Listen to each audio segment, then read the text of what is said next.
അച്ഛനമ്മമാര് മക്കളെ എത്രമാത്രം സ്നേഹിക്കുന്നെന്ന് നിങ്ങൾക്ക് ഇപ്പൊ മനസ്സിലാവില്ല. അത് മനസ്സിലാക്കണമെങ്കിൽ നിങ്ങൾക്ക് മക്കളുണ്ടാവണം. നീ ചോദിച്ചുടനെ അവൾ ആ പറമ്പിന്റെ ആധാരം എടുത്തു തന്നത് എന്നേക്കാ സ്നേഹം അവൾക്ക് നിന്നോടുള്ളത് കൊണ്ടാ. ആ സ്നേഹത്തിന്റെ ഒരു അംശം തിരിച്ചു കൊടുക്കാൻ നിനക്ക് സാധിച്ചോ? രാഷ്ട്രീയവും സാമൂഹ്യ പ്രവർത്തനവും ഒക്കെ നല്ലതാ, അത് നല്ല ആളുകൾ ചെയ്യുമ്പോ. സ്വന്തം അച്ഛനും അമ്മയ്ക്കും ഒരു നേരത്തെ ഭക്ഷണം കൊടുക്കാൻ കഴിവില്ലാത്ത നീയൊക്കെ എങ്ങനെയാടാ ജനങ്ങളുടെ പട്ടിണി മാറ്റുന്നേ? ഒരു ജോലിയും ചെയ്യാൻ കഴിവില്ലാത്തവൻ ഒരു ദിവസം രാവിലെ ഒരു കൊടിയും പൊക്കി പിടിച്ച് തൊണ്ട കയറി അലറാൻ തുടങ്ങുന്ന നല്ല രാഷ്ട്രീയം. നിന്നെപ്പോലുള്ള യൂസ്ലെസ്സുകളാ രാഷ്ട്രീയത്തിന്റെ മാന്യത കളഞ്ഞത്. മനസ്സിലായോ?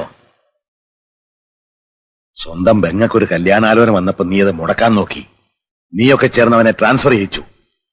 അതിന് നിനക്കൊരു സമ്മാനം തരണമെന്ന് അന്നേ ഞാൻ വിചാരിച്ചതാ.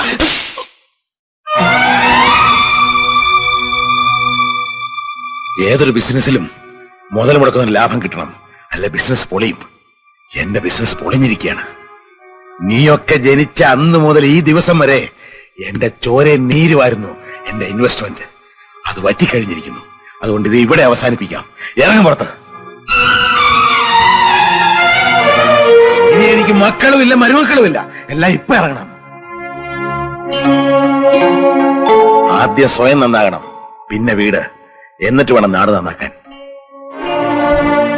ഭാനു, ഇനി ഈ വീടാകെ ഒന്ന് അടിച്ചു വൃത്തിയാക്കി ചാണകവെള്ളം തളിക്കണം. ഒരു നിലവിളക്കും കത്തിച്ചു വെക്കാം. ആദ്യം ഒരു ഐശ്വര്യം വരട്ടെ.